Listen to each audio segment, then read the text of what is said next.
And now, Aaron Blanchard presents Fight Camp, an OCTAGON education. Welcome everybody to Fight Camp, an OCTAGON education with me, Aaron Blanchard, the podcast enhancer. I'd like to thank you all for joining me on whatever time of day, whatever evening, whatever weather you're listening to it. I hope you're going to enjoy this episode as much as people have enjoyed the first episode. So I'd just like to take this moment to thank everybody for the support I've had for the first episode of Fight Camp. Podcaster, thank you so much again for supporting me and letting me do my thing. And just, it's been brilliant. The reception I've had has been great, so I'm really pleased. So I hope you enjoy this next episode. I hope you learn a lot more about the UFC, and I hope I help you in enjoying the product the UFC put out there and mixed martial arts. So stay tuned. We're gonna do a little bit more now. This week we're gonna talk about the rules of the octagon, the do's and don'ts, and generally give you a better understanding of the fights that happen inside the octagon. Now, before we get to the nitty gritty of the rules and the fights, I'd like to say, did you, if you got a chance to watch the documentary I spoke about on episode 1, the Fighting for a Generation, the UFC 20 years in the making, I hope you enjoyed that. You learned quite a lot from that documentary about the basics and the structure of the UFC and where it's come in the 22 years now that it's been. So I hope you enjoyed it. Let me know if you watched it and enjoyed it, and we'll teach you some more now, and we'll pass on some more knowledge on this episode. So I hope you're all ready. I hope you're all relaxed and ready for this episode. I hope you've got a drink, a cup of tea, a brew, a beer, a cold beverage of some sort. I hope you're ready. So we're going to go straight into the rules of the octagon.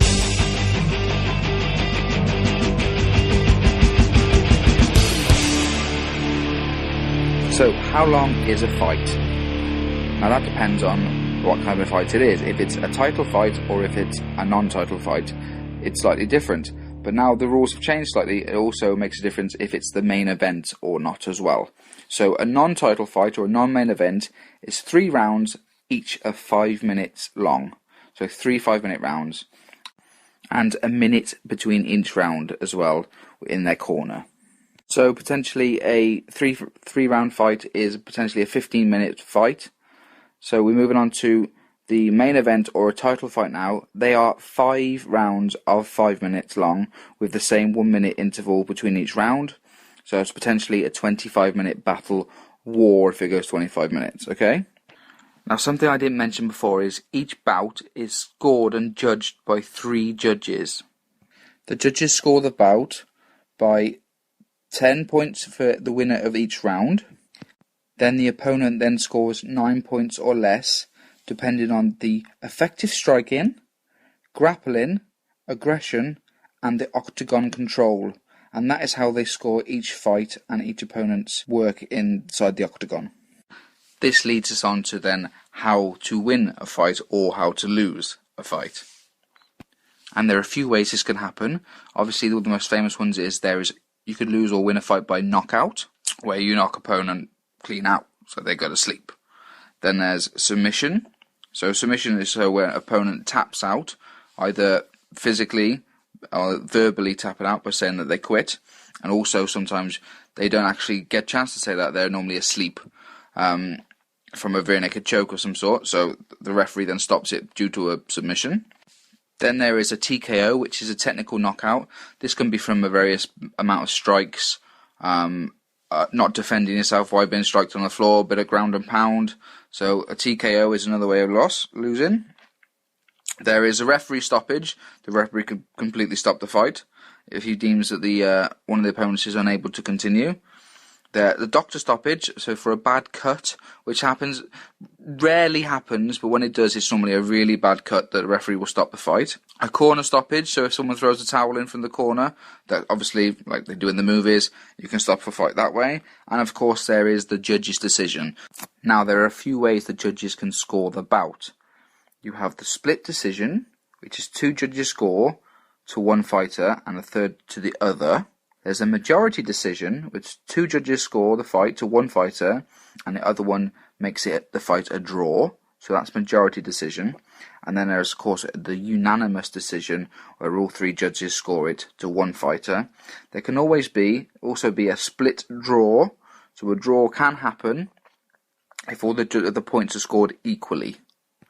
Draws are quite rare. I think that one of the most famous draws was the Frankie Edgar versus Gray Maynard fight, which was actually a draw. A really, really good battle, good war. So that one's worth a watch, because you don't see them very often.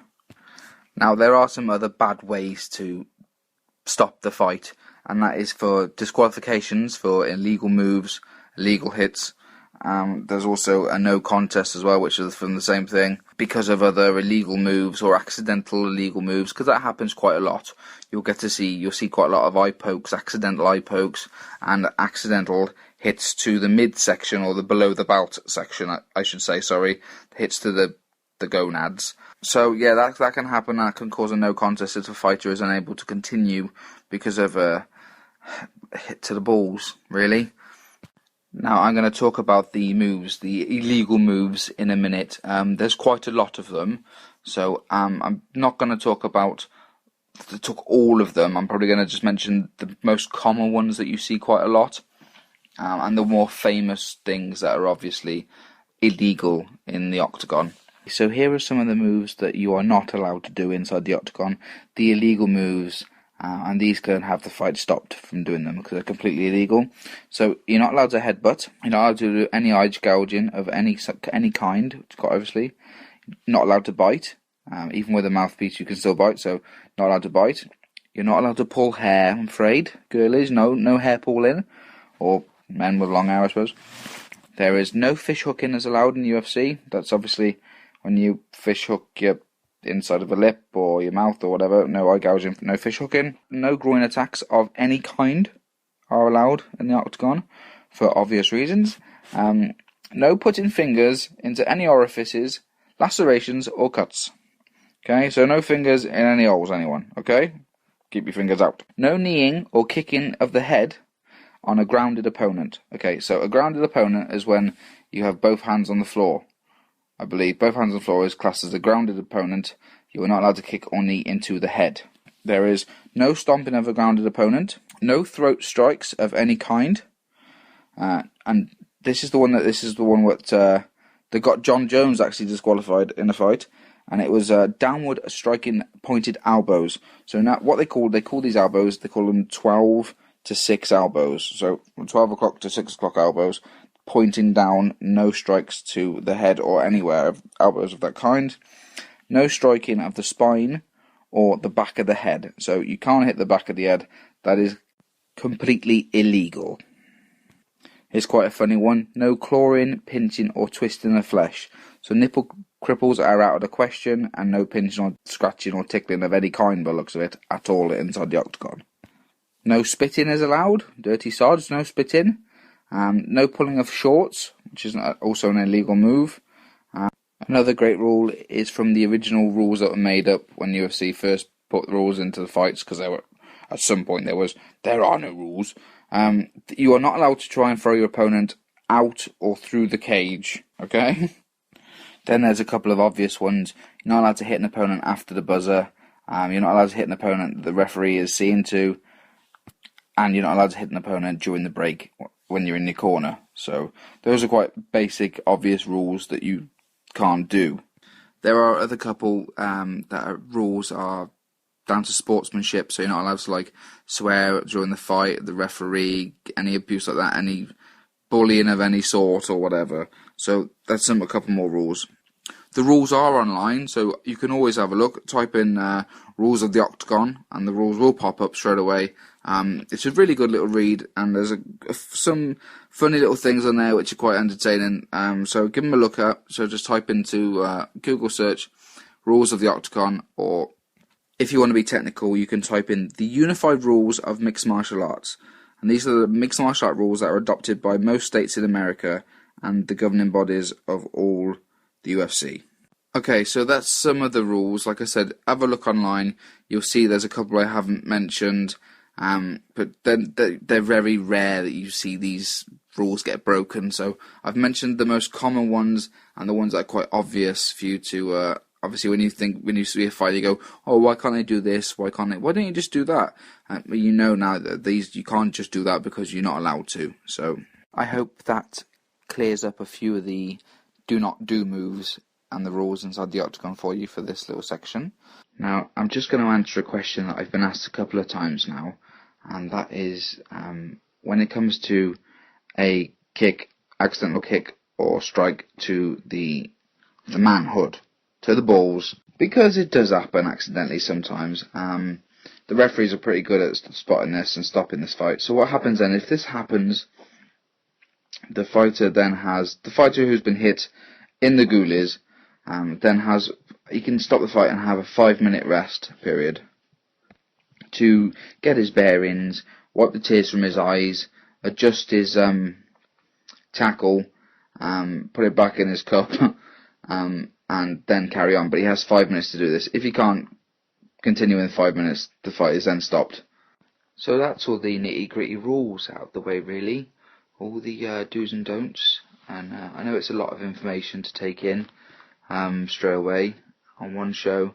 Lots of rules, lots of things you can't do, all the naughties, and the things about the judges and stuff. So I'm not going to go on for too much longer now. So I am going to start mentioning what I'd like you to watch, or if you get a chance, or if you can, something for you to watch that can help you become more up to date with the history of the UFC.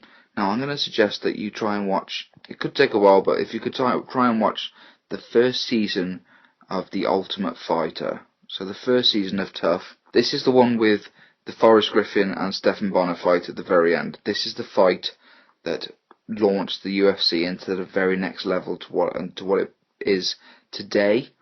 It's a very important fight. It's a great fight. Now, during this fight, people were ringing each other and saying, look, please turn over, watch this fight. You wouldn't believe these two blokes, what they're doing to each other. So watch this fight. It's a very good season as well. There's lots of fighters on there that you will get to know, because they become quite famous fighters. They have a really long career, quite a few of them. Some of them don't, but some of them have long careers in the UFC.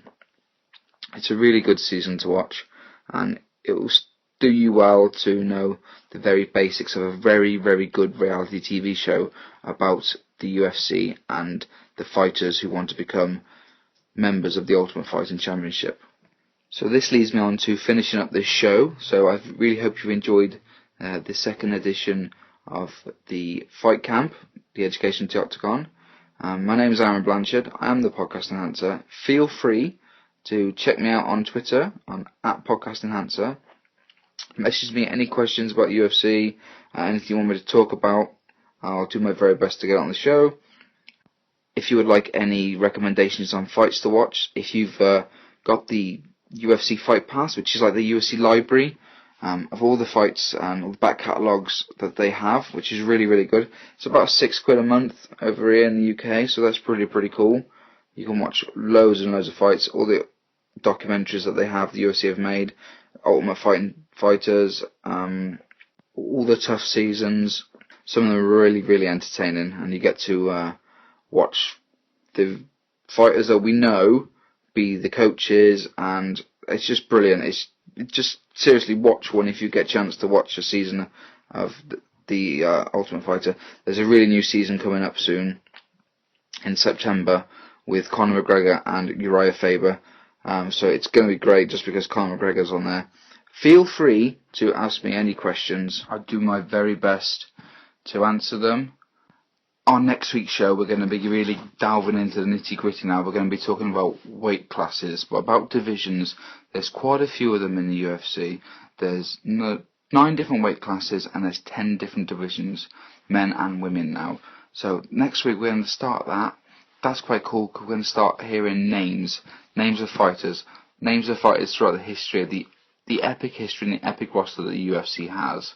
I'll only do a couple of divisions at a time, because like I said, it's a lot of information, and you've got 20 years of history in each division.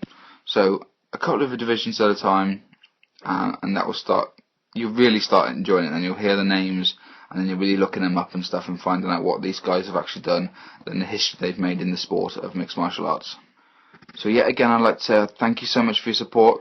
thanks for getting involved. Thanks for getting in touch with me. I really appreciate it. I love doing this show. I'm really passionate about the UFC and about MMA.